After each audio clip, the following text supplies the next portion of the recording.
더불어민주당 대선 후보 경선의 최대 승부처 광주 전남의 경선 결과 잠시 뒤에 나옵니다. 과반 압승을 이어온 이재명 후보의 상승세가 이어지게 될지 아니면 이낙연 후보가 역전의 발판을 마련하게 될지 주목이 됩니다. 네, 박창환 장한대 교수, 이기재 동국대 겸임 교수와 함께 관련 얘기 나눠보겠습니다. 어서 오십시오. 안녕하세요. 안녕하세요. 지금 시간이 5시 12분을 지나고 있으니까요. 한 40분 정도 있으면 결과가 나오지 않을까 싶은데 지금 현장에서는 9분 동안에 5명의 후보의 정견 발표가 끝났고 지금 이제 투표 결과를 초조하게 기다리고 있을 겁니다. 어떤 심경일지 굉장히 궁금한데 제가 앞서서 9분간의 정견 발표하는 후보들의 표정을 간간히 좀 봤더니 그야말로 결연하더라고요. 그렇죠. 지금 어떤 심경으로 기다리고 있을까요? 뭐 이재명 후보는 오늘 1위를 하게 되면 사실상 경선은 끝이다. 뭐 이런 생각을 할 겁니다. 예. 네, 반대로 이낙연 후보는 오늘 선전하지 못하면 이걸로 끝이다. 이건 똑같은 생각입니다. 그렇기 때문에 예. 서로가 오늘 1위를 하면서 기대감도 높이고 그리고 뭔가 변화를 갖다가 꾀하고 반전을 꾀하는 그래서 상당히 초조하고 그 결과를 그 어느 때보다 사실 다른 지역 경선은 대충 예측이 됐는데 그랬죠. 네. 대장동 이슈가 터지고 또 호남 특히 전남 지역을 끼고 있다 보니까 그 누구도 예측하기 힘든 상황이 돼버렸어요. 그러니까 투표율이 높았으면 민심을 그대로 수용할 텐데 또 투표율이 낮다 보니까 민심과 당심의 어떤 그 차이도 발생할 수 있고 예. 그러다 보니까 결과를 알 수 없는 정말로 그 말 그대로 그러니까 후보들이 더 초조하고 긴장하는 것 같습니다. 예. 이 교수께서는 어떻게 생각하십니까? 그렇죠. 지금 이재명 후보 입장에서는 사실 뭐 53% 이상을 얻었기 때문에 이제 승기를 굳혔다 이렇게 생각할 겁니다. 하지만 이제 추석을 이미 이제 좀 한번 지났고 그래서 예. 추석 민심이 어떻게 움직였을지 그리고 추석 내내 아주 뜨겁게 달궜던 이제 대장동 이제 그 의혹 때문에 개발 의혹 때문에 이것이 이제 당원들에게 어떤 영향을 미쳤을지 굉장히 궁금할 겁니다. 예. 그래서 오늘이야 강제적인 ARS 투표만 일부 있지만 그 전에 이제 온라인 투표는 끝난 상황이고 예. 온라인 투표 끝났으면 아마 기본 이제 캠프 내 조직을 통해서 다양한 이제 정보는 이미 입수됐을 겁니다. 그래서 어느 정도 판세 분석을 하고 있을 텐데 어쨌든 이재명 후보 입장에서는 오늘 그 광주 전남에서 본인을 이제 받아들여 준다면 이건 뭐 게임은 끝났다 이렇게 볼 것이고 또 이낙연 후보 입장에서 사실 고향 아닙니까? 결국 이제 영광의 출신이고 전남이 고향이시니까 여기서는 승기를 잡아야 되는 아주 절박함이 있을 것이고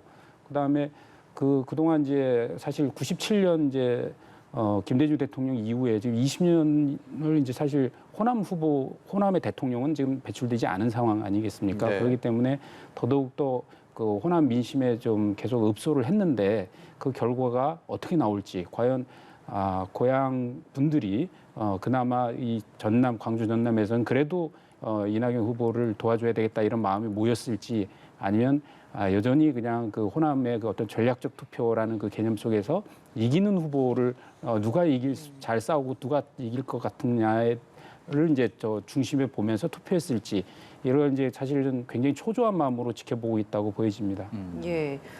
권리당원 온라인 투표가 40%를 조금 웃돌았고 ARS 투표까지 합산하면 50% 안팎 정도 되는 투표율이 지금까지 나왔습니다. 물론 뭐 현장 투표 더해진다고 해도 크게 달라지진 않을 것 같은데 이 투표율이 가지는 의미에 대해서 지금 양측에선 다르게 해석을 하고 있는 것 같거든요. 어느 쪽에 좀 더 무게를 두십니까? 서로가 다 유리하게 해석을 하고자 할 겁니다. 그런데 사실은 이제 추석 연휴 들어가기 전에 이낙연 후보 측에서 뭐라고 얘기를 했냐면 호남이 뒤집어졌다. 바람이 분다. 이렇게 얘기를 했어요. 근데 우리가 이제 통상적으로 어떤 큰 변화가 생기고 바람이 분다. 그러니까 뒤집어졌다라고 하는 표현을 하려면 소위 말해서 투표부대라고 그러죠. 투표소로 향하는 행렬이 길어야 됩니다. 즉 투표율이 높아진다라고 하는 걸 의미를 하죠. 그래서 좀 뭐 상식적으로 생각해 봤을 때 지금 이제 의외로 호남에서의 낮은 투표율, 물론 뭐 이유는 각자 다릅니다. 추석 연휴 때문에 그렇다는 사람도 있고, 네거티브 때문에 낮다라고 하는 사람도 있지만, 어찌됐든 간에 투표율이 낮다라고 하는 것은 이낙연 후보 측에서 기대했던 것만큼 그 바람의 폭이, 뒤집어지는 변화의 폭이 생각보다 크지 않을 수 있다. 좀 그런 점에 있어서 이낙연 후보 측에서는 낮은 투표율에 굉장히 좀 조마조마한 이런 마음을 좀 가지지 않을까. 반대로 이재명 후보 측에서는 생각보다 이 바람이 크지 않네라고 본다면은 어쩌면 1등할 수도 있겠다 이런 기대감을 갖는 측면에서 또 두근두근하는 이렇게 좀 서로가 희비가 엇갈릴 수 있는 굉장히 저는 중요한 포인트가 될 거라고 보거든요. 아까도 말씀드렸지만 뭐 일반 민심 그러니까 여론조사로 표현되는 일반 민심과 당심은 차이가 있습니다. 예. 당심이 투표율이 높다라고 하면은 일반적으로는 그 민심을 그대로 수용하는 경우가 많고 투표율이 낮을 때는 민심과 조금 차이가 있는 결과가 나올 때가 있어요. 예. 좀 그런 측면에서 보면 상대적으로 이낙연 후보가 좀 불리한 거 아니냐 이렇게 뭐 전망을 조심스럽게 할 수 있을 것 같습니다. 그 투표율이 낮은 것, 그걸 지금 이재명 후보 측에서 이야기를 하기로는 조직표가 결집을 하지 못한 것이다. 오히려 이낙연 후보 측의 이런 네거티브 공세에 투표를 포기하는 사람들이 늘어난 것이다. 이렇게 해석을 하는데 오히려 이낙연 후보 측에서는 이런 대장동 의혹 때문에 권리당원들이나 이런 당원들이 어떤 투표를 하는 의욕을 잃은 것이다. 지금 이 사람을 투표를 해도 되는 것인가? 의아한 마음에 투표를 주저하는 것이다. 이렇게 해석을 하고 있습니다. 어느 쪽에 좀 더 의미가 있다고 보세요? 뭐 다 아전 인수격으로 이제 자기 논에다 이제 물 대는 건데요. 그 대장동 개발 의혹이 어떤 영향을 미쳤을까? 이게 사실 저도 굉장히 궁금합니다. 그런데 그 모두의 이제 앵커께서 이제 얘기하시면서는 이게 이제 민심의 척도가 어떻게 변했느냐 이렇게 얘기를 하는데 저는 그것까지 연결해 보기엔 굉장히 어렵다. 왜냐하면 만약에 여기서 그 이재명 후보가 그 상당히 선전해서 이긴다 하더라도 그게 과연 그러면 국민들이 대장동 개발 의혹과 관련해서 이재명 후보의 편을 들어준 것이냐, 과연 민심이 이렇게 진단하기는 되게 어렵다라고 보는 거죠. 왜냐하면 이번에 투표는 민주당의 오래된 권리 당원들, 즉 당비를 정기적으로 납부하는 당원들의 핵심 당원들의 투표기 때문에 이 당원들의 민심과 일반 국민들의 민심을 같이 재단할 수는 없다. 이런 측면에서 대장동 관련한 개발 의혹이 있다. 그거에 대해 우려를 많이 한다 하더라도 이 당원들 같은 경우는 그의 투표에 어느 정도 영향을 미쳤을까 해서 저는 상대적으로 덜 영향을 받았을 가능성이 높다라고 보는 거죠. 네. 오히려 더 지금 이거로 인한 당내 분란 그리고 이재명 후보가 이런 거로 인해서 주저앉으면 어떻게 되지 이런 어떤 걱정 이런 속에서 오히려 결집 효과가 있었을 가능성도 저는 굉장히 높다고 보여지고요. 예.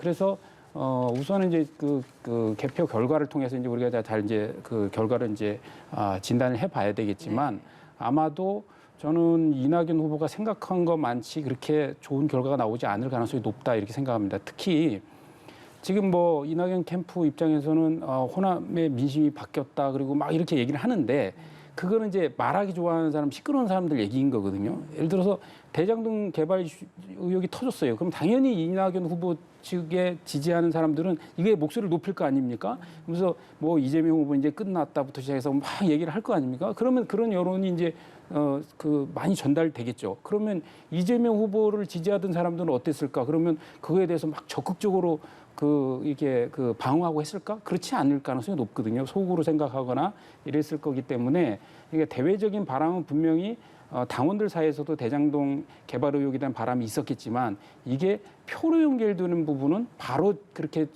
그 분위기를 표에 연결시키기는 쉽지 않았을 것이다. 그러기에는 확실한 어떤 물증이라든가 이런 것들이 좀 약간 부족했지 않았나 이런 생각을 해봅니다.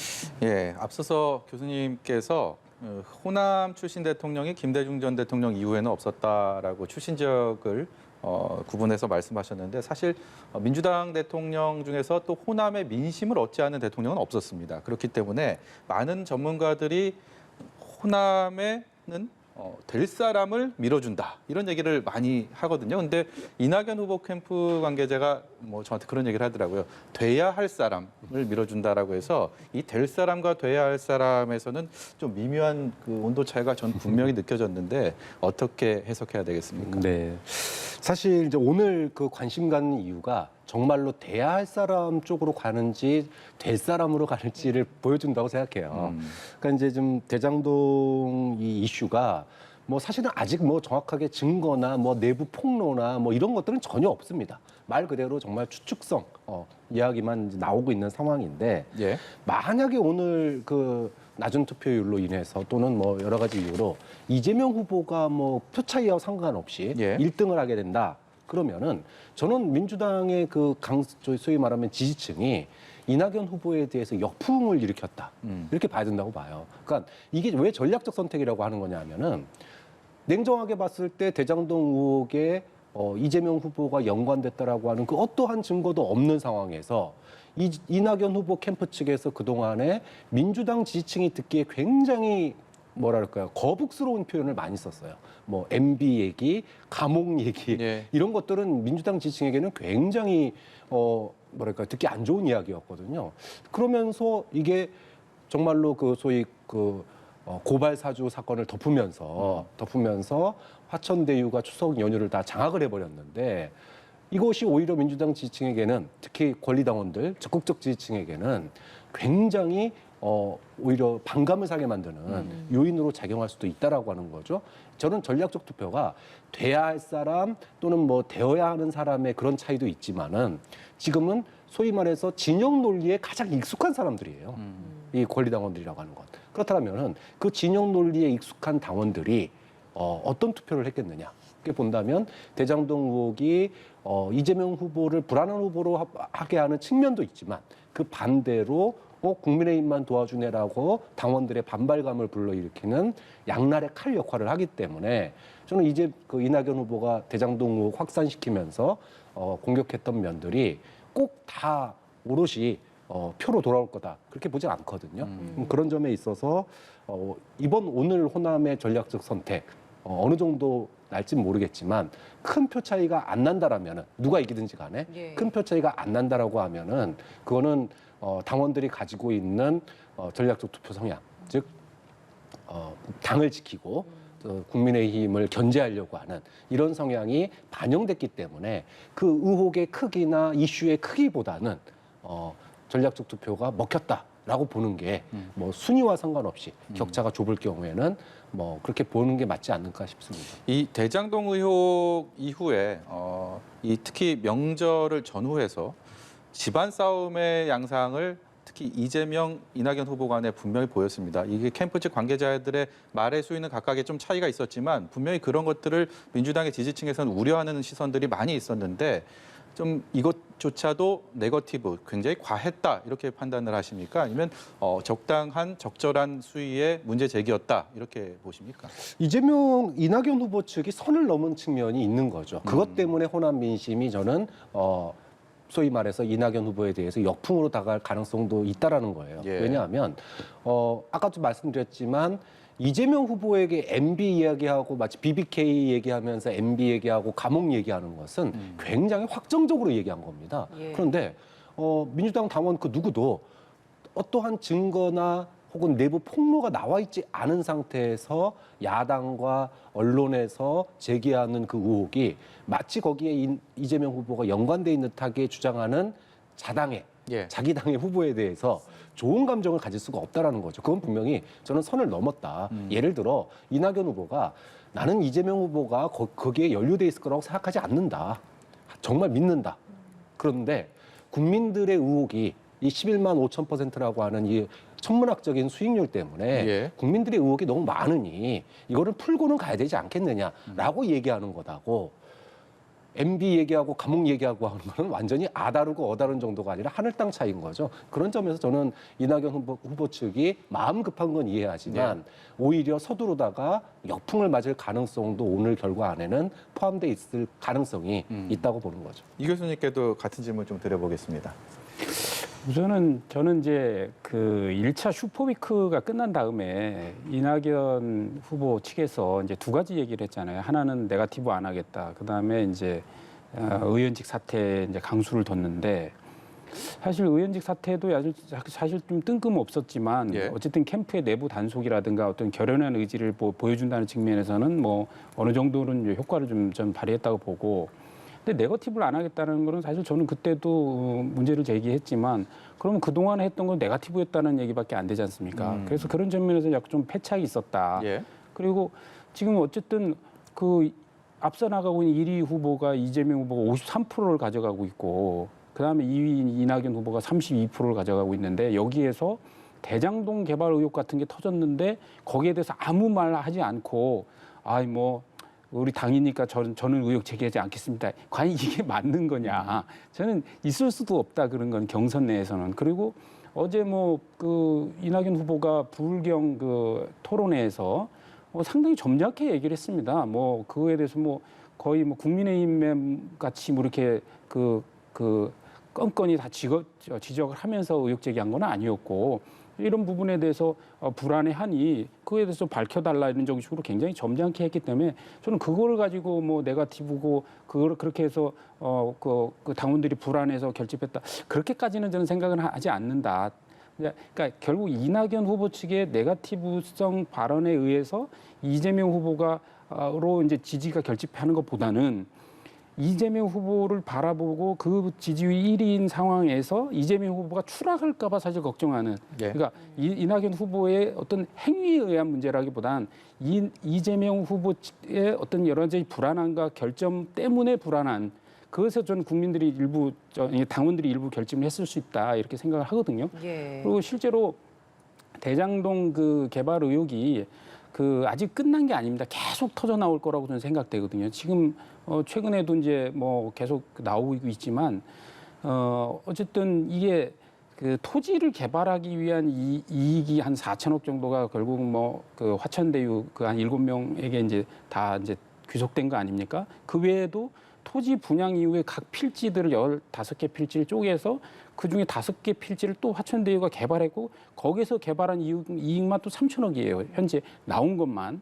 근데 그 이쪽에 이제 개발 쪽에 관계하시는 분들은 잠정적으로 당시의 토지 가격과 이 분양 가격을 대비했을 때 비교해 봤을 때 한 2조 정도의 이익이 실현됐을 거라고 추정하는 그 근거나 그런 보도들도 있습니다. 그렇기 때문에 이게 굉장히 아직도 더 나와야 될 게 굉장히 많다. 그리고 국민들이 보시기에도 어떻게 거기에 그 화천대유라는 작은 시행사에 수많은 그런 제가 이름만 대면 깜짝깜짝 놀랄 만한 그런 법조인들이 다 들어가 있는지 그리고 과거에 그 이재명 후보가 항상 얘기했듯이 그 전에 뭐 그게 국민의힘 게이트였던 누구 게이트였던 간에 그 당시에 여러 가지 비리에 열겨 있던 사람들이 변호사부터 시작해서 피고 그리고 당시에 검사까지 다 그 어떤 그 카르텔 안에서 이익을 나눠 가졌는지에 대해서 너무나 궁금하기도 하고 이거 좀 밝히기를 원하는 거거든요. 그래서 앞으로도 이 문제에 대해서는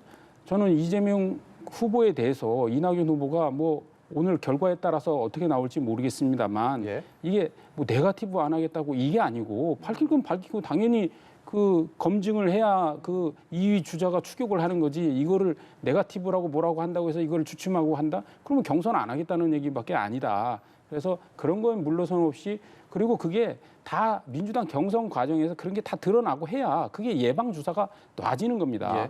실제로 지금은 각 민주당 후보의 토론회니까 다 신사적으로 봐주면서 얘기하는 거지. 만약에 국민의 후보랑 1대1로 토론을 한다면 그거 가만두겠습니까? 저는 아주 그냥 그 깊숙이 들어가서 문제를 지적할 거기 때문에 그런 것들을 충분히 민주당 경선에서 검증받는다 이런 자세로 갖는 게 맞다. 그리고 이낙연 후보도 오늘 결과를 떠나서도 그런 공세 고삐를 늦춰서는 안 된다. 이런 점을 약간 정치적으로 오랫동안 이제 분석한 입장에서 말씀드리겠습니다. 5명의 후보들이 조금 전에 정견 발표를 하고 지금 결과를 기다리고 있는데 어떤 얘기들을 했는지 저희가 좀 모아봤습니다. 먼저 보고 와서 두 분께 말씀 이어가도록 하겠습니다. 이재명은 할 일을 했고 기득권과 맞서기를 주저하지 않았습니다. 비주류의 삶 속에서 상식적으로 밀려오는 위기를 기회로 바꾸면서 성공해왔습니다. 위기 극복에 최적화되어 있습니다. 검증된 유능함, 청렴성, 신뢰성, 용기와 추진력으로 본선 경쟁력이 가장 높은 저 이재명을 선택해 주십시오. 저 김두관 어렵고 더디지만 원대한 꿈을 꾸고 바르고 고든 길을 걷고자 합니다. 김대중 노무현의 정신을 잇고 민주당의 정통을 지키고 외길로 묵묵히 걸어온 여러분의 동지 저 김두관과 함께 꿈을 꾸고 함께 대한민국 미래를 밝히는 촛불을 들어주십시오. 유능한 진보 박용진이 김대중, 노무현, 문재인 정부를 이어 정권 재창출을 이뤄내고 코로나 이후에 시대를 열겠습니다. 공동체 화합을 추구하는 대화와 타협의 정치로 대한민국 대개혁과 대번영의 시대를 열겠습니다. 시대정신, 호남정신을 실천할 후보여야 합니다. 도덕성에 흠결이 없는 후보여야 합니다. 민주당 지지를 유보한 국민의 표를 더 많이 얻을 후보여야 합니다. 그런 후보가 바로 저 이낙연이라고 감히 말씀드립니다. 저 추미애가 확실하고 강력한 검찰개혁과 지대개혁으로 사회 대개혁의 포문을 열고 양극화, 불평등, 불공정을 확실히 청산하겠습니다. 과감하고 신속한 사회 대개혁으로 국민통합 대장정 추미애가 시작하겠습니다. 네, 5명 후보들의 목소리 듣고 왔는데요. 이재명 후보의 얘기 중에서 본선 경쟁력이 가장 높은 자신을 선택해달라라고 하는 얘기가 굉장히 눈에 띕니다. 그리고 이낙연 후보 같은 경우는 도덕성에 흠결이 없는 후보를 뽑아달라, 본인을 가리켜서 그런 얘기를 했는데요.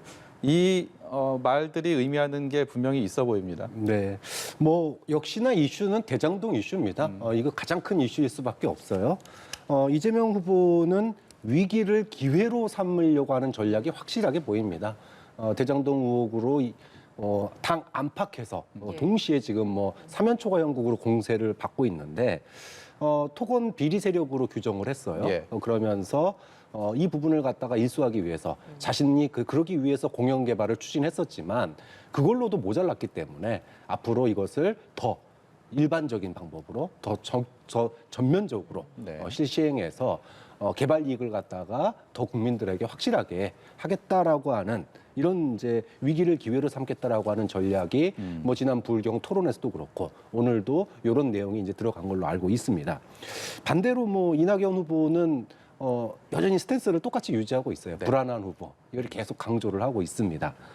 그리고 민주당 지지층에게 가장 표를 많이 얻을 수 있는 후보 이 부분을 강조를 했어요. 예. 그러니까 호남의 상징성, 호남의 선택에 마지막 기대를 걸고 있다라고 하는 게 여실히 느껴지죠. 예. 사실 우리가 대선 후보 그러면은 당 지지층을 바라보는 게 아니라 소위 말하면은 중도층을 바라보고 확장성을 얘기하는 게 일반적인데 오늘 좀 새롭게 들렸어요. 확장성 얘기보다는 당의 지지층 이 부분에도 훨씬 더 무게를 줬다라고 본다면 오늘 역시 승부를 걸었구나 이런 측면이 확연하게 보이는 것 같습니다. 예. 예. 이 교수님 어떻게 보셨습니까? 그러니까 저는 이제 그 두 후보가 어쨌든 프레임 싸움을 하고 있는 거 아닙니까? 그래서 이제 이재명 후보는 이제 이길 수 있는 후보를 계속 강조해 왔고 또 이낙연 후보는 이제 불안한 후보 대 안정감 있는 후보 이렇게 해왔는데 사실 그 국민들이 이런 부분에서 어떻게 반응할까 둘 다 이제 프레임을 주장하는데 어떤 게 설득력이 있을까를 보면 사실 이재명 후보의 프레임이 훨씬 더 설득력이 있거든요. 왜냐하면 강력한 실천, 이재명은 해냅니다 이런 실천력을 얘기하고 있고 자기는 이제 이길 수 있다라는 걸 예. 강조하는 건데 이게 이낙연 후보의 프레임은 이제 사실 흠없는 후보 이런 프레임이지 않습니까? 결국 예. 이제 안정감인데 흠없는 후보라고 한다면 굳이 국민 입장에서 꼭 이낙연이어야 될까? 그러니까 사실 정치인만큼 흠이 있는 사람들이 어디 있습니까? 전체를 통틀어도 다 정치인이 다 흠이 있는 사람이기 때문에 예. 흠 없는 거로만 얘기하면 국민들 중에 흠 없는 사람이 엄청 많이 있겠죠. 그래서 결국은 국민들이 대통령을 뽑는 건 그 사람의 흠이 있냐 없냐의 문제만이 아니라 이 사람이 대통령 됐을 때 우리 사회를 우리 국민을 어떻게 리더해 나가면서 사회를 바꿔 나갈까에 대한 그런 이제 갈급함이 있는 거 아니겠습니까? 그런 의미에서 볼 때는 두 사람이 설정하고 있는 프레임 자체가 국민에 대한 설득력이 약간 좀 그 전자 쪽에 그러니까 훨씬 더 실천력을 내세우는 이재명 후보 측에 사실은 더 그 국민들이 끌리지 않을까 이런 생각을 좀 해봅니다. 예. 뭐 지금 박창환 교수께서는 이 대장동 특혜 의혹에 대해서 이낙연 후보 측이 지나치게 좀 선을 넘은 행보들을 보였다. 앞서서 계속 이 부분을 좀 지목해 주셨는데 민심과 당심이 크게 다를까요? 이 부분에 대한 질문을 좀 먼저 드려볼게요. 어떻게 예상하세요? 네, 사실 뭐 민심은 아까도 말했지만 호남 지역 자체가 민주당 지지 지역이기 때문에 뭐 일반 국민 여론과 비교하는 건 좀 문제가 좀 있죠. 그런 걸 감안하더라도 대장동 의혹은 민주당 지지층에게는 예. 특히 호남 지역에는 양날의 칼일 수밖에 없다. 그렇게 봅니다. 그러니까 왜냐하면 최근에 보면 여론조사에서 전 국민을 대상으로 했을 때는 이재명 후보와 이낙연 후보의 여론조사 결과의 차이가 크게 없었습니다만 호남 지역만 따로 떼고 봤을 때는 이낙연 후보의 추격세가 굉장히 가팔랐거든요. 그러니까 이런 네. 부분이 대장동 특혜 의혹이 어느 정도는 긍정적인 영향을 이낙연 후보에게 주지 않았나 이런 해석을 할 수 있게 했는데 근데 이제 이낙연 예. 후보의 어떤 그 대장동 의혹 하나만 가지고 이게 된 일이 아니라는 거죠. 문제는. 어떤 그러니까 부분이 크게 영향을 그 줬을까요? 전에 바로 추석 연휴 직전 금요일 날 국회에서 이낙연 후보의 의원직 사퇴가 통과가 됐지 않습니까? 그러니까 그 전부터 호남에 대한 소위 동정론 그리고 지금 이제 저쪽은 뭐 윤석열이나 이쪽에서 경선이 아직 남았는데 흥행을 위해서는 끌고 가야 된다. 소위 흥행을 위한 결선 투표 필요론. 그러니까 동정론과 결선 투표 필요론이 있었는데 그걸 가지고 호남 민심을 공략했는데 마침 이재명 후보의 의혹이 터지니까 이런 것들이 좀 시너지 효과를 낸 측면들이 있었다고 봐요, 초반에. 예. 그런데 그것이 이제 그 이낙연 후보 스스로는 선을 넘은 일이 별로 없었습니다. 아까 말씀하신 대로 점잖게 얘기를 했어요. 그런데 사실 그 캠프에서 이낙연 후보 캠프 쪽에서 소위 그 BBK 얘기, 감옥 얘기 이런 걸 하면서 감정의 경향이 시작됐고 그때부터 뭔가 소위 이낙연 후보에게 역풍이 불 수 있다. 당원들 사이에서. 이런 얘기가 나온 거거든요. 그래서 어저께 부울경 토론, 그 TV 토론에서 이낙연 후보 캠프 측의 이 발언들이 톤 다운이 굉장히 심했어요. 그러니까 그 전까지는 뭐 정말 당원들이 들으면 이거 같은 당 맞나 싶을 정도의 이야기가 선을 넘었다가 이게 역풍 우려가 있으니까 이낙연 후보 측에서 이게 수위 조절에 들어간 거거든요. 예. 자, 그렇게 본다면 뭐 민심과 당심의 차이라기보다는 호남 지역이 정권을 갖다가 재창출해야 된다라고 하는 그 믿음감, 신뢰, 의지 이런 게 있는 가운데서 1위 후보가 흔들리는 사건이 나왔고 또 그것이 뭐 그렇다고 뭐 후보를 교체해야 될 정도의 어떤 증거 또는 폭로 이런 것이 없는 상황이기 때문에 이런 미묘한 상황이 발생한다는 거죠. 예.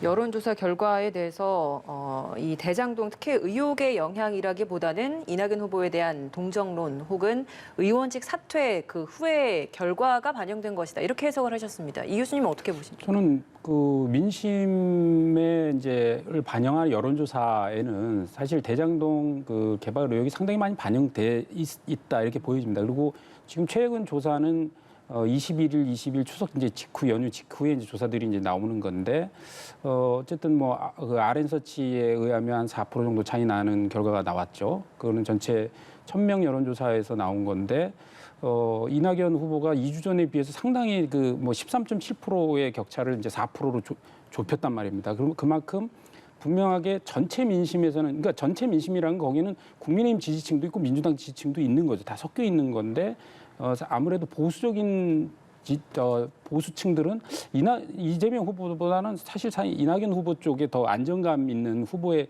더 많은 이제 좀 지지와 신뢰를 보낸 거는 것 같고요. 그래서 그러다 보니까 이재명 후보의 약간 문제점이 자꾸 드러날수록 이낙연 후보로 이제 쏠림은 분명히 있습니다. 그리고 예. 상당한 추격전을 했다고 보고 그리고 광주 전남만 딱 보더라도 그 21일, 22일 날 이제 그 무등일보하고 리서치뷰인가요? 여기서 이제 여론조사를 했는데 거기서도 상당히 이제 추격전이 있었고 상당히 그 이낙연 후보가 많이 이재명 후보를 쫓아갔고 그리고 민주당 지지층만 보더라도 광주에서는 3%, 전남에서는 1% 차이로 뭐 광주에서는 이재명 후보가 좀 앞서고 전남에서는 이낙연 후보가 앞서는 정도로 이 팽팽한 이제 접전을 벌이고 있는데 문제는 이제 지금 시간이 없는 거죠. 많이 쫓아는 갔지만 이미 상당한 그 개표가 이루어져서 지금 이미 유효표가 한 1차 슈퍼위크가 끝난 이후에 53만 표가 이미 다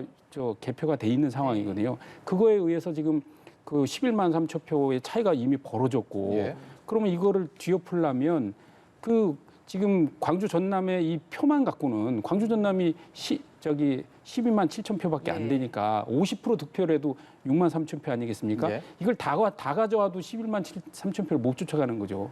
그런 차원에서 보면은 오늘 이제 광주 전남의 그 개표 결과에 아무리 선전을 해도 이재명 후보를 뒤엎기는 굉장히 어려울 것이다. 다만 여기에서 최소한 1위는 해서 고향에서 이겼다는 그런 어떤 자존심도 차려야 되고 네. 자존심은 지켜야 되고 그리고 10% 두 자릿수만 벌린다면 또 2차 슈퍼위크에서 승리해보겠다라는 어떤 명분과 그다음에 캠프 전체의 조직의 흔들림을 막으면서 그 경선 이제 캠페인을 지속할 수 있지 않을까 이렇게 전망해 봅니다. 저희 광주 전남 경선이 지금 열리고 있는 그 현장 화면 잠깐 볼 수가 있을까요?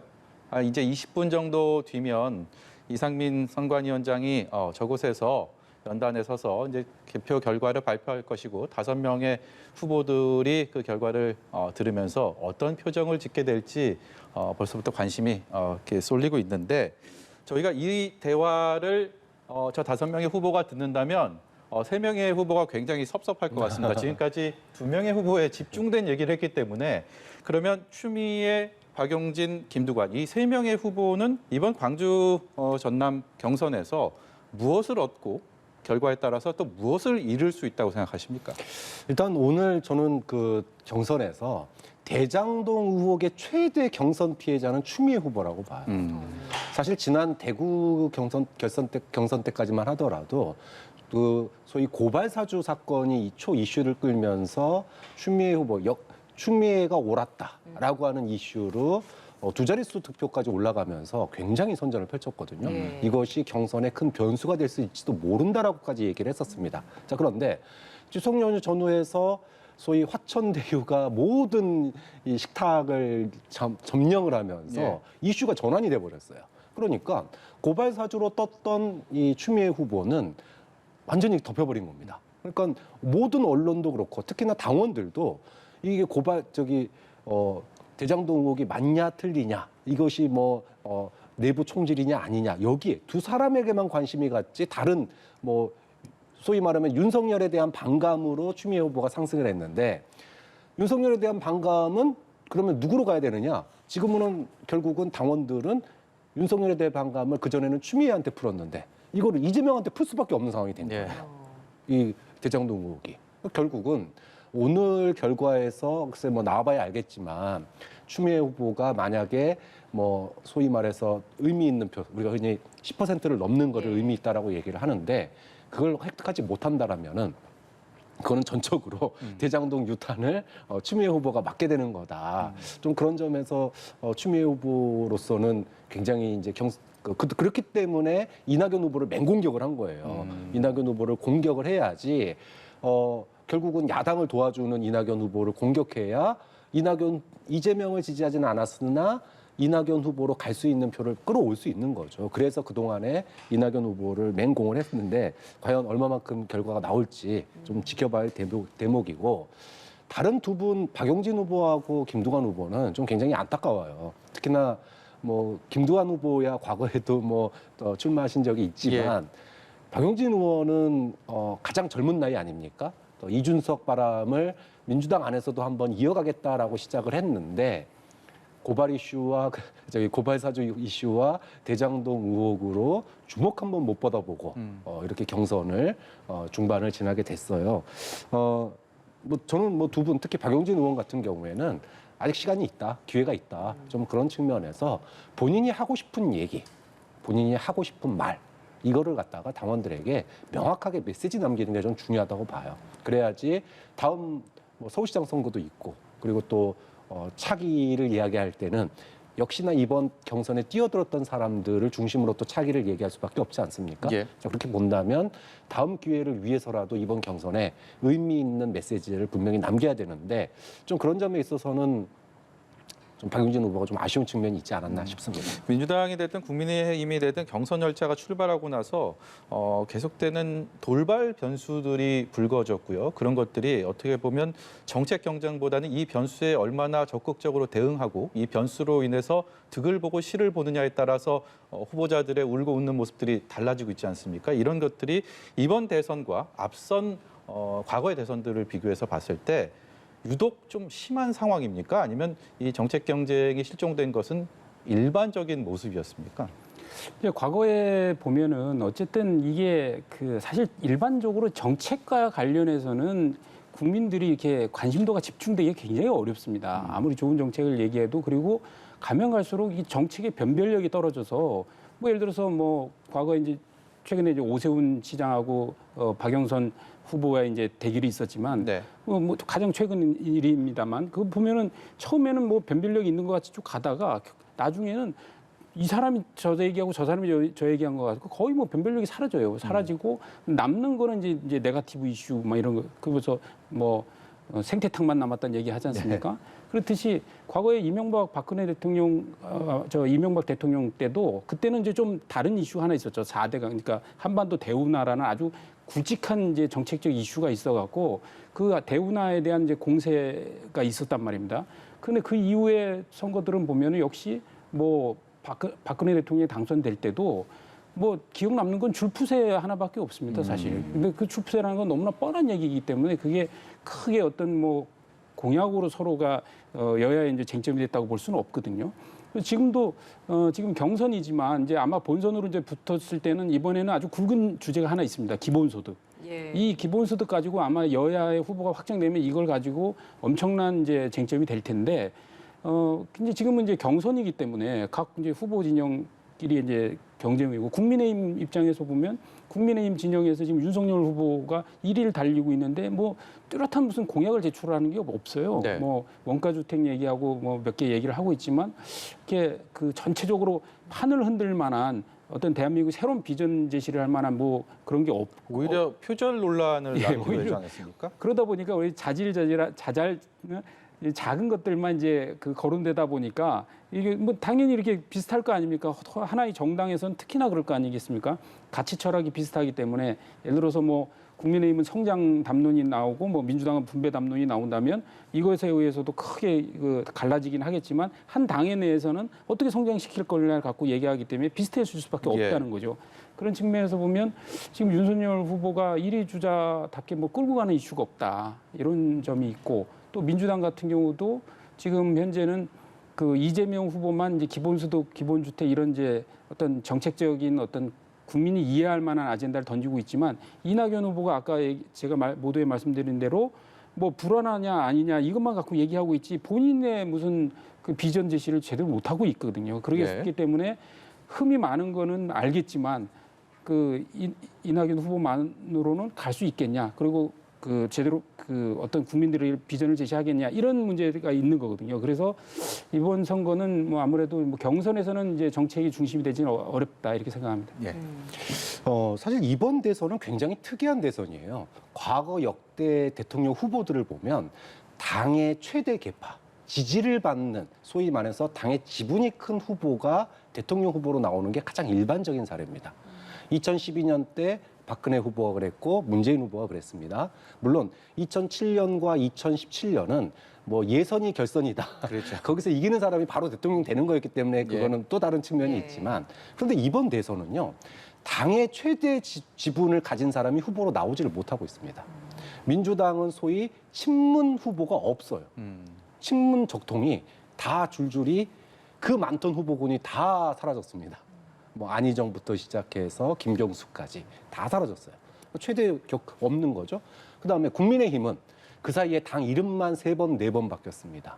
그리고 가장 인기 있는 후보, 지지도가 높은 후보는 외부에서 들어온 후보입니다. 굴러 들어온 돌입니다. 자, 이러다 보니까 안정적으로 일정 기간 동안 당원들의 지지를 받아온 그런 중량감 있고 지분이 큰 후보가 아니기 때문에 아니라 다 고만고만한 그런 후보들이 나와서 경쟁을 하다 보니 이슈에 따라서 지지율이 올라갔다 내려갔다 이 출렁이는 정도가 그 역대 대선 중에 가장 심한 대선이 아닌가. 이거는 사실은 이제 대통령 선거가 끝나고 나서 여당은 대통령 중심으로 정계 개편이 될 거고 이긴 당은 진 당은 진 당대로 또 다시 그 정계 개편을 해야 되는데 정계 개편의 폭과 방향이 굉장히 클 거라는 걸 또 보여주는 거예요. 그러니까 우리 정치가 과거 역대 소위 그 이름이 있고 또 당의 지분이 높은 사람이 했을 때의 그게 좋은 면도 있고 나쁜 면도 있지만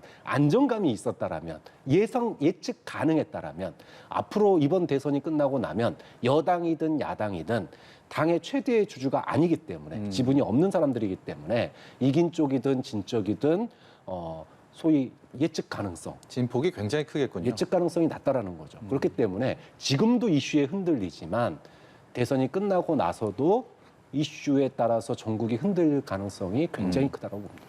예. 그런 상황에서 지금 경선이 치러지고 있고 그럼에도 불구하고 국민들은 조금은 더 정책을 바라보고 더 현명한 선택을 할 수 있게 어떤 방향성을 언론에서도 그렇고 그 후보들 자체적으로도 이 부분에 더 집중하는 행보를 보여야 될 텐데 그런 점이 부족한 게 아닌가라는 아쉬움도 들어서 이 부분은 어떻게 좀 수정해 나갈 수 있겠습니까? 이제 뭐 본선이 되면은 예. 정책이 조금 더 뚜렷해질 거라고 봐요. 뭐 이재명 후보는 뭐 다른 후보들보다는 정책의 차별성에 있어서는 분명하게 이슈화에 성공한 후보죠. 지금 나와 있는 모든 후보 가운데서 가장 이슈화에 성공한 후보라고 봅니다.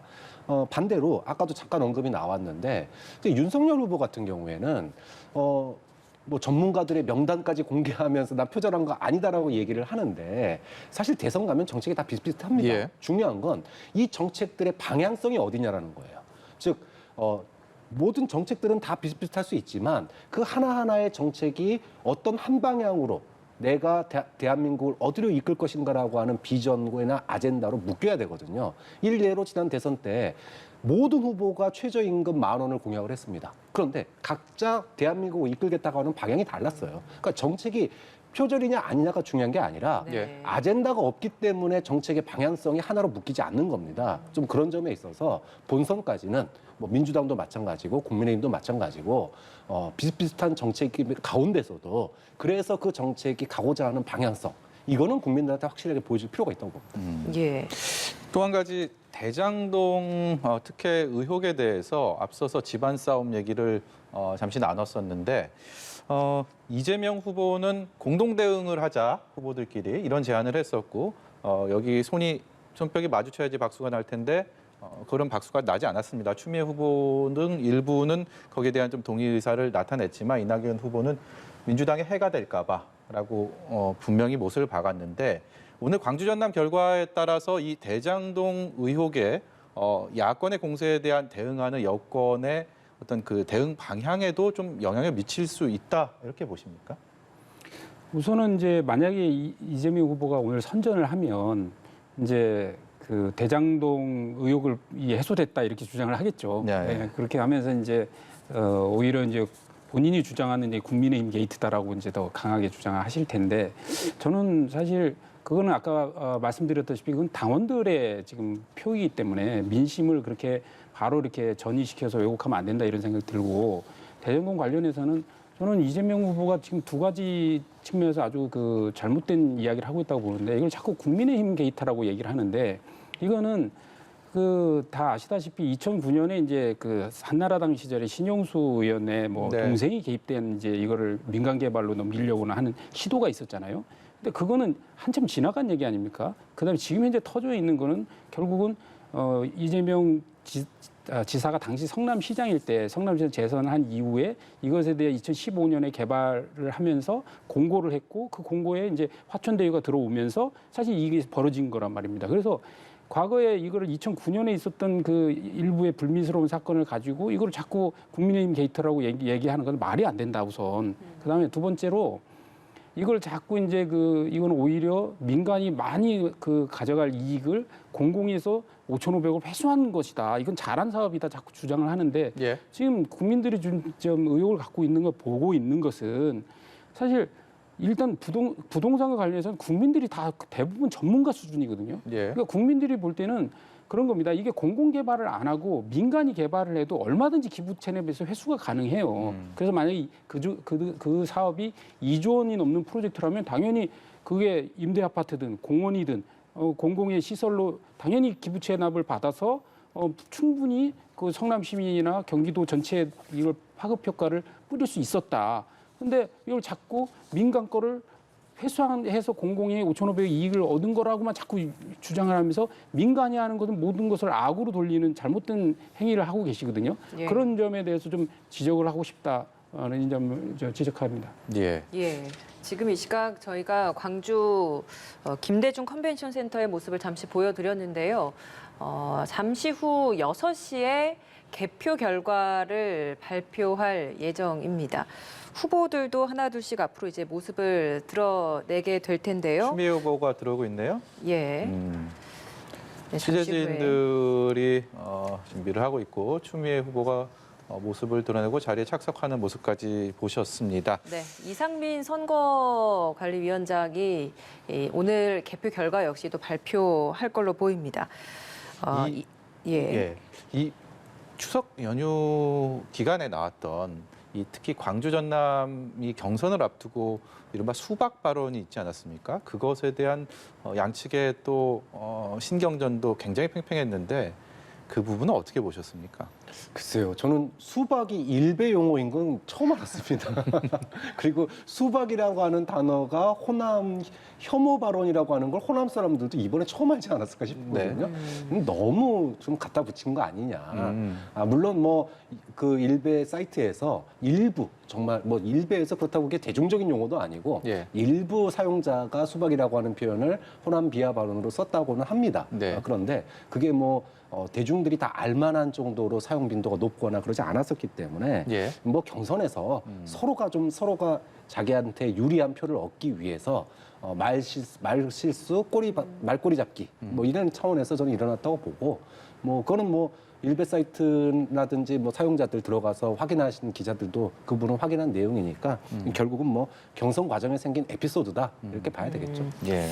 네, 이기재 교수께는 제가 이 질문을 드려보겠습니다. 다른 후보들, 그러니까 3위부터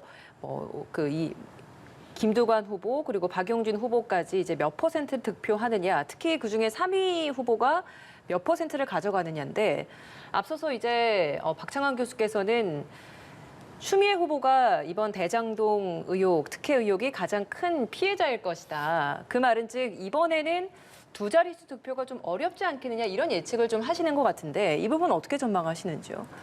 그 추미애 후보가 대구 경북에서 이제 14% 이상을 얻었었잖아요. 예. 그때 사실 다들 이제 놀랬죠. 근데 그 고향이 또 대구이기도 하고 그래서 어쨌든 그 지지율이 그렇게 받쳐줬다 이렇게 이제 분석들을 했는데 그 이후에 이제 그 1차 슈퍼위크 선거인단 65만 명 투표해서 역시 선전을 해서 지금 11.83% 정도 될 겁니다, 아마도. 그래서 그 두 자릿수를 가지다 보니까 이 추미애 그 후보의 나름대로 입지가 형성이 됐어요. 뭐냐면 결국 3위 주자는 캐스팅 보트 역할을 할 수 있어야 그 3위 주자의 의미가 있는 거거든요. 그러니까요. 3위 주자가 뭐 예를 들어서 3%, 4%가 되면 아무 의미가 없을 거 아닙니까? 근데 두 자릿수 11.8%를 가졌기 때문에 만약 2%를 가지고 이를 유지해 나갈 때 1위 주자인 만약에 이재명 후보가 과반수를 못 넘겼다. 이런 경우에는 3위 주자의 힘을 필요로 하기 때문에 거의 국정 운영의 동반자로서 3위 주자를 본인의 파트너십으로 영입해야 될 수도 있거든요. 예. 그렇기 때문에 굉장히 중요한 그 위치에 선점할 수가 있다. 그러면 그걸 이어나가려면 오늘 사실 광주 전남의 투표에서 두 자릿수가 나와야 되는 그러니까요. 거죠. 그런데 지금 현재 아까 그 여론조사 결과를 보면 한 추미애 후보가 한 3% 정도에서 한 5% 정도를 갖는 여론조사 결과들이 있어요. 그래서 이거는 정확치는 않습니다. 왜냐하면 권리당원 투표는 누구도 여론조사를 한 게 없기 때문에 일단 민주당 지지층이 그렇다는 것이고 그래서 추미애 후보가 두 자릿수만에 선전한다면 앞으로 남은 그 경선 기간 동안에 굉장히 큰 변수의 역할을 할 수 있을 것이다 이렇게 전망합니다. 알겠습니다. 예, 광주 전남은 과연 누구를 선택했을지 현장으로 가서요 직접 들어보도록 하겠습니다. 네, 광주 전남 결과를 보고 오셨습니다. 이낙연 후보가 지역 경선에서 첫 승리를 했는데 이재명 후보와 격차가 그렇게 크진 않습니다. 좀 자세히 좀 다시 한번 짚어볼까요? 네, 기호순으로 좀 정리를 해서 전해드리면 이재명 후보는 46.95%, 김두관 후보가 0.94%, 이낙연 후보가 47.12%, 박용진 후보가 0.66%, 그리고 추미애 후보가 4.33%였습니다. 오늘 열린 광주 전남 지역에서의 경선 결과가 지금 말씀드린 수치였고 이걸 합산해서 누적된 집계율을 보면 이재명 후보가 52.90%, 김두관 후보가 0.70%, 이낙연 후보가 34.21%, 박용진 후보가 1.23%, 추미애 후보가 10.96% 이렇게 나타났습니다. 예, 먼저 광주 전남 결과만 놓고 먼저 얘기를 해보도록 하겠습니다. 두 가지로 압축이 될 수 있을 것 같습니다. 이낙연 후보가 지역 순회 경선에서 첫 승리를 거뒀다는 점, 그리고 생각보다 격차가 그렇게 커 보이진 않는 두 후보 간의 이재명 후보와의 격차가 1%포인트 이내로 형성이 됐습니다. 어떤 의미가 있다고 보십니까? 뭐 이변은 없었다고 봅니다. 아까도 제가 예측한 대로 이낙연 후보가 전남의 지지를 힘입어서 1위를 하긴 했습니다. 그런데 정말 아슬아슬 초박빙 1위였어요. 예. 이렇게 보면 과반 저지에 이제 사실상 실패했다라고 봐야 됩니다. 전남, 광주에서 표차를 확연하게 줄이지 못하면 이후에 줄일 가능성은 점점 낮아진다고 봐야 되는데 예. 그런 점에 있어서 오늘 초박빙 1등은 물론 뭐 호남 특히 전남 광주에서 1등했다라고 하는 건 상징적 의미가 있긴 하지만 네. 그럼에도 불구하고 전북 지역 내일 있을 네. 전북 지역은 뭐 예. 비율적으로 잠시만요. 지금 2위를 차지한 이재명 후보가 한마디 하고 있는데요. 소감 들어보도록 하겠습니다. 현장 보여주세요. 대면 말씀 주세요. 대면 말씀 주십시오. 하나, 둘, 하나, 둘.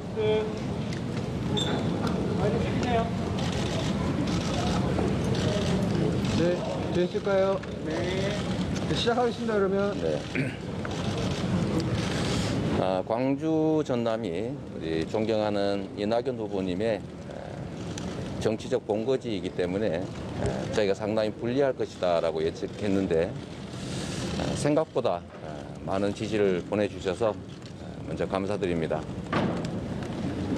이제 전부까지 이제 개표를 내일까지 하게 되면 또 다른 상황들이 펼쳐질 수 있을 것이다라는 기대도 또 가져봅니다. 저는 결국 정치는 국민이 그리고 당원이 한다고 생각합니다. 정치인들은 국민이라고 하는 큰 강물 위에 떠 있는 배 같은 것이죠. 겸허하게 최선을 다하고 또 판단과 결정을 또 수용하고 또 저희가 개선할 수 있는 점들 그런 점들 열심히 개선해서 더 많은 분들이 저를 믿고 응원해 주실 수 있도록 최선을 다하겠습니다. 감사드립니다. 예, 다음 질문 듣겠습니다. 지역색이 좀 많이 작용해서 오늘 좀 처음으로 과반을 어려웠다고 하는 건가요? 다른 연인? 뭐 지역색이 아니라 아무래도 이제 해당 정치인의 정치적 본거지에서는 아무래도 유리한 점들이 있게 마련입니다. 제가 경기도지사를 또 맡고 있으니까 또 경기도 지역에서 저희 지지율이 또 상당히 높게 나오는 측면들도 있는 것이고요. 그건 뭐 자연스러운 현상이라고 봅니다. 뭐 지역주의가 작동했다고는 저는 생각하지 않습니다. 네, 다음 질문 하나 더 받겠습니다. 전북에서는 좀 또 다른 결과가 나오지 않을까라는 생각을 하셨다고 그러는데 이유도 뭐 그렇게 그냥 기대하고 있습니다. 네.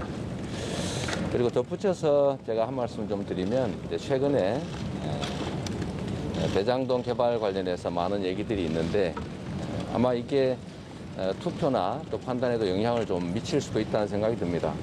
그게 긍정적인 방향인지 부정적인 방향인지는 알 수 없지만 저는 우리 국민들의 집단 지성을 통해서 이 대장동 사건은 토건 비리 세력과 또 부패한 국힘 정치 세력이 결탁해서 공공 개발을 막고 민간 개발을 통해서 토지 불로소득을 노리다가 절반이나마 민관 합동 개발을 통해서 거의 50%에서 70% 가까운 개발 이익을 환수한 것에 대해서 도둑들이 왜 도둑을 완벽하게 못 막았냐라고 주장하는 그 적반하장을 우리 국민들께서 다 판단하실 거로 생각합니다.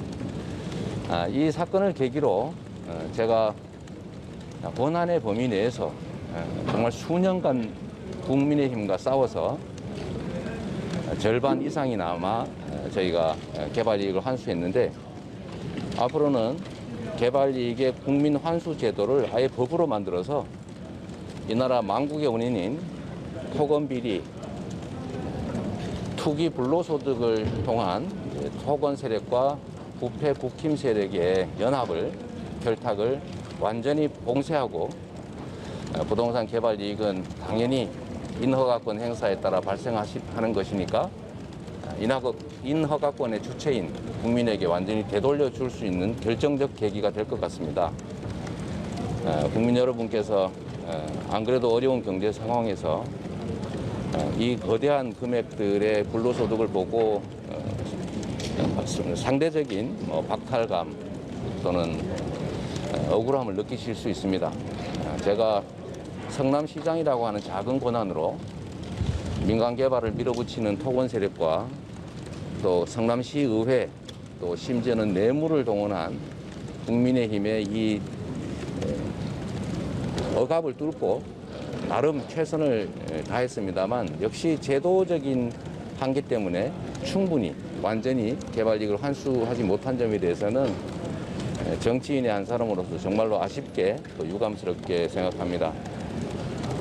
앞으로는 이 사건을 계기로 토지에 관한 불로소득은 완전하게 환수하는 제도를 정치적으로 만들어내고 여기에 대해서 공공개발을 막아놓고 왜 공공개발 못했냐 또는 더 이상 환수하지 못했냐고 비난하는 이 사람들조차 이제는 반대하지 못할 그런 상황이 됐기 때문에 매우 기쁜 마음으로 토지 불로소득을 완전히 국가가 환수해서 국민에게 되돌려주는 제도를 시행하도록 하겠습니다. 고맙습니다. 네, 여기까지 하겠습니다. 잠깐만요. 미안합니다. 괜찮아. 예. 5분 남짓한 이재명 후보의 발언이었는데 이번 결과에 대한 얘기는 굉장히 담담했습니다. 그리고 인터뷰 말미에는 살짝 웃음을 짓는 모습도 보여서 결과 자체에 대한 만족도는 어느 정도 있음을 시사를 했는데 문제는 마지막에 했던 얘기들 저것을 정치적으로는 작심 발언이라고 해석할 수 있지 않을까 하는 생각이 드는데요. 대장동 이분 의혹이 투표에 영향을 미쳤다고 얘기를 하면서도 제도적인 시정을 하겠다라는 다짐 그리고 이 토건 세력이라고 부패 세력이라고 규정을 하면서 강한 비판하는 많이 준비를 해서 나왔다라는 생각이 듭니다. 어떻게 보셨습니까? 네, 일단 오늘 투표 결과에 대한 반응인데요. 얘기하지는 않았지만 내일 전북 투표까지 하면 호남에서의 1등을 예측한 예감한 발언이다 이렇게 봐야 될 것 같아요. 이렇게 보면 뭐 사실상 이제는 뭐 경선이 사실상 끝난 거 아니냐 이런 생각까지 하는 듯 하고요. 아까도 말씀드렸지만 대장동 의혹 사실은 이제 민주당이 그동안 부동산 정책에 대해서는 입이 10개라도 할 말이 없는 상황이었습니다. 그리고 야당과 차별화된 뭔가의 어떤 공영개발이라고 하는 국가주도 개발이라고 하는 점은 공통적이지만 뭔가 차별화되는 이슈로 이거를 올릴 기회가 없었거든요. 예. 그런데 오늘 이재명 지사의 전략은 정면 돌파입니다. 부분적인 공영개발이 아니라 개발 이득을 전원 환수하는 이런 제도로까지 발전시키겠다라고 얘기를 함으로써 어떻게 보면은 이제까지 나왔던 민주당의 부동산 공약 중에서는 굉장히 국민들에게 차별화되고 뭔가 주목도를 높이는 그런 정책으로 나갈 가능성도 있기 때문에 확연하게 아까도 말씀드렸지만 위기를 기회로 삼으려고 하는 이재명 후보의 어떤 정면 돌파 전략 눈에 띈다 이렇게 평가하고 싶습니다. 이 교수님께서는 어떻게 보셨습니까? 일단 뭐 득표율만 보면 이낙연 후보에게는 굉장히 실망스러운 득표율이죠. 예, 이제 거의 추격이 힘들어지지 않았나 좀 생각이 들고 딱 요 득표율만 보면 그래도 고향 사람들이 망신은 안 당하게 해줬다 이 정도 수준밖에 안 되지 않을까. 그래서 추격의 발판까지는 어렵지 않겠나. 그리고 아까 우리 박 교수님 지적하셨듯이 내일 이제 전북의 결과까지 발표해서 호남 전체를 다 합산하면 호남 전체로 봤을 때는 또 이재명 후보가 1위로 뒤바뀌지 않을까 이런 전망을 좀 해보는데 그런 면에서 볼 때는 거의 선거는 이제 경선 결과는 이제 내일로서 어느 정도 가닥이 다 잡히겠다 이런 생각을 하고요. 그다음에 이제 이재명 후보가 오늘 뭐 작심 발언을 한 거죠. 그리고 이제 정면 돌파를 선언한 건데 저는 뭐 그렇습니다. 저것도 뭐 본인이 생각하는 바니까 그러면 토건과 국민의힘이 연합한 게이트라고 한다면 그 지금 국민의힘 쪽에서 요구하고 있는 특검, 국정조사 다 받아들이셔야 된다고 생각합니다. 왜냐하면 그게 본인이 당당하고 떳떳하고 오히려 이게 국민의힘에 문제되는 거라면 왜 특검을 반대하고 왜 국정조사를 받아들이지 않습니까? 받아들여서 국회에서 그리고 검찰에서 빨리 그 명명백백하게 밝혀야 된다 보고요. 실제로 이게 지금 당시에 과연 그 사업자 선정 과정에서 적법한 절차 그리고 정당한 경로를 통해서 했는지조차 지금 의문시되는 여러 가지 지금 문제들이 지적되고 있지 않습니까? 그리고 성남 도시개발의 내부자에 의해서 여러 가지 제보들이 지금 나오고 있는 상황이기 때문에 네. 저렇게 더 뭐 단정하긴 어렵지 않을까. 그리고 저렇게 단정한다면 바로 이런 거는 특검을 받아들여서 수용하고 그리고 이재명 후보가 얘기한 대로 정말로 앞으로는 그 민간이 과도한 이익을 가져가지 않고 공적으로 이런 부분들이 부동산에 대한 불로소득 부분이 회수될 수 있는 여야의 지혜를 모아서 제도화해야 되지 않나 이렇게 생각합니다. 오늘 그 소감 발표를 하면서 대장동 개발 의혹 투표에 영향을 줬을 것이다 이런 이야기를 하지 않았습니까? 그러니까 국민의 집단 지성이 작용했을 것이다. 이 의미는 어느 정도 지금 이 결과를 받아들고 봤을 때 부정적인 영향을 이낙연 후보에게 미쳤다라고 받아들여야 되는 겁니까? 저는 그렇게 받아들이지는 않고요. 오히려 뭐 자신에 대해서 그러니까 이재명 후보에 대해서 현명한 판단을 해준 것에 대한 감사의 뜻으로 저는 그렇게 네. 전달했다고 잠시만요. 들리거든요. 이번에는 지역 순회 경선 첫 승리를 거둔 이낙연 후보 목소리 듣고 오겠습니다. 오늘의 결과를 토대로 더욱 노력해서 더 좋은 결과 만들어 가도록 하겠습니다. 오늘 더 큰 희망의 불씨를 발견했습니다. 네, 다음 질문 받겠습니다. 내일 전북 경선도 있는데 전북에서도 좀 선전하시는 걸 좀 기대하시나요? 네, 물론입니다. 네, 최선을 다해서 좋은 결과 얻기를 바라고요. 네, 좋은 결과 나오리라 기대합니다. 이번 탑승에 어떤 점이 가장 유효했다고 생각을 하시나요?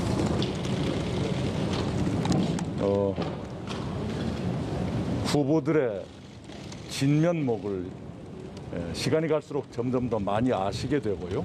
그리고 광주 전남 시도민들은 제가 어떻게 살아왔던가를 다른 지역보다 더 많이 아셔서 더 많은 지지를 보내주셨다고 생각합니다. 네, 질문 하나 더 받겠습니다. 질문 주세요. 그러면 후보들에 대해 더 잘 알게 됐다는 게 대장동 네, 여러 가지 제가 말씀드린 그대로 받아들여 주시기 바랍니다. 네, 여기까지 하겠습니다. 감사합니다. 네, 상대적으로 1위를 차지한 이낙연 후보의 인터뷰는 짧았습니다. 노력해서 좋은 결과를 만들 것이고 희망의 불씨를 봤다라는 얘기를 했지만 표정이 그리 밝아 보이진 않았습니다. 제 느낌만이었을까요? 아니면 교수님도 뭐 그렇게 보셨습니까? 저도 똑같이 봤습니다. 그러니까 일이면은 호남의 일이면은 활짝 웃어야 되는데 웃을래야 웃을 수가 없는 상황이 펼쳐졌습니다. 아까도 제가 뭐 좀 발표 전부터 말씀드렸지만 호남에서 큰 격차를 벌려야지만이 결선 투표에 희망이 있었습니다. 근데 오늘 1위를 하긴 했지만 뭐 0.23% 정도? 예. 그 정도 차이밖에 안 났어요. 예. 뭐 사실상 뭐 동률이라고 해야 될 정도의 상황이에요. 이제까지의 압도적인 격차 11만 표 차이를 생각한다면 네. 오늘 승리가 과연 이제 온전한 승리로 받아들일 수 있는가라는 점에서 이제 향후 이제 뭐 명분은 있습니다. 호남에서 지금 전남, 광주에서 1등을 했기 때문에. 그런데 이제 내일 전북 지역에서 나도 1등을 한다면 이후에 좀 더 캠프를 꾸려갈 동력이 생기겠지만 내일 만약에 전북에서 합산으로 1위 자리를 내준다. 이럴 경우에는 사실 캠프 꾸리는 것도 어려워질 가능성도 있기 때문에 이낙연 후보로서는 이겨도 상당히 좀 답답하고 좀 뭐랄까요. 만시지탄이랄까요? 좀 아쉬움을 많이 느끼지 않을까 싶습니다. 이계재 교수께서는 만약에 말입니다. 이낙연 후보 캠프에 계신다면 지금 이 결과에 대해서 이낙연 후보에게 어떤 얘기 해주시고 어떤 전략으로 앞으로 경선 임하자 이런 얘기 하시겠습니까? 뭐 긴급 회의를 또 소집하실지 모르겠습니다. 지난번에 긴급 회의를 소집하셔갖고 이제 그 아마도 이제 후보직 사퇴를 하면서 캠프 저는 그때 또 의원직 말씀드렸지만 사퇴였죠. 의원직 예. 사퇴. 그래서 의원직 사퇴라서 이제 내부 단속용이었다고 생각을 하거든요. 근데 오늘 결과로는 굉장히 실망스럽고 내일 결과까지 나와서 만약에 호남 전체에서 지고 그러면 캠페인을 유지할 수 있을까? 그리고 저는 10월 3일 날 2차 슈퍼위크가 있지 않습니까? 네. 그때 이제 49만 명이 되니까 사실 그때도 과반수가 넘었다. 그러면 그 최종 10월 10일까지 일주일간 거의 캠프가 거의 유지가 안 될 거라고 저는 생각이 되고요. 지금은 이제 그나마 10월 3일 날에 이제 49만 명이 하는 슈퍼위크, 2차 슈퍼위크가 있으니까 그 동안에 힘을 모아서 부울경 그 과정이 이제 부울경에 또 한 6만 명 정도 또 투표도 있습니다. 그러다 예. 보니까 어쨌든 저는 이제 만약에 그 이낙연 캠프라면 여기서는 이제 몸을 걸어야 된다고 생각합니다. 그래서 뭐 또 네거티브 안 하겠다 뭐 이런 식의 선언을 해서 그냥 차라리 그냥 항복 선언하는 게 맞고 저는 정확하게 따질 건 따지면서 정확히 공세적으로 전환하든가 그런 판단을 해야 될 것이다 이렇게 생각합니다. 내일 전북 결과도 남아있지 않습니까? 이게 이제 통틀어서 이제 호남의 민심이 될 텐데 내일 결과는 어떻게 예상하세요? 뭐 앞서도 민심과 당심의 이 차이가 있을 수 있다. 예. 이거를 이제 말씀을 드렸었는데 뭐 양 캠프 모두가 다 전북은 이재명 후보가 우위에 있다. 이렇게 얘기를 하고 있습니다. 그렇게 본다면 그렇게 뭐 큰 차이가 날지 안 날지 모르겠지만 조심스럽게 이재명 후보가 1위를 할 가능성이 현재로서는 높다. 이렇게 과반도 넘을 가능성이 있다고 보세요. 뭐 그 정도는 솔직히 잘 모르겠습니다. 근데 어쨌든 뭐 오늘로써 사실은 뭐 내일 그 큰 표차로 이낙연 후보가 이길 가능성이 없는 상태이기 때문에 오늘로써 사실상 경선은 이제 끝난 거 아니냐 그렇게 본다면 저는 이낙연 후보가 좀 고민할 지점이 있다고 생각해요. 이제까지의 캠페인, 경선 캠페인이 실패했다라고 하는 부분들을 인정을 할 필요가 있다고 봅니다. 그러면 향후에 이낙연 후보의 행보가 결국은 말뿐인 승복이 아니라 진짜로 원팀으로 대선을 준비할 수 있는 그런 소위 당원들의 어떤 연착륙, 그동안 있었던 경선 갈등들을 네. 연착륙시킬 수 있는 그런 메시지들을 향후에는 조금씩 내놓을 필요가 있지 않느냐. 그렇지 못했을 경우에 이낙연 후보의 네거티브 캠페인에 대한 특히 이번 대장동 의혹에서 보인